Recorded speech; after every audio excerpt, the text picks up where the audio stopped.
আমি ধর্মতলা থেকে হাঁটা শুরু করব ওনার বাবা মাকে সাথে নিয়ে। ওনাদের কত জল কামান টিয়ার গ্যাস আছে সেদিন দেখবো।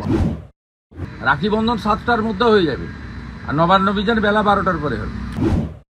হাতে বোনের কাছ থেকে, দিদির কাছ থেকে রাখি নিয়ে আরেকটা বোনের বিচার চাইতে, মমতার পদত্যাগ চাইতে ওর বাবা মাকে সাথে নিয়ে আমি আগাবো।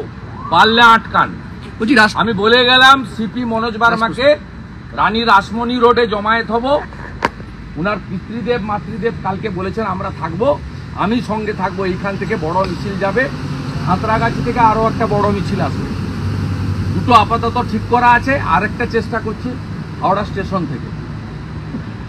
এর আগের দিন আপনি মমতা ব্যানার্জি সকাল 8টায় ঢুকেছিলেন নবান্নতে, 27 আগস্ট।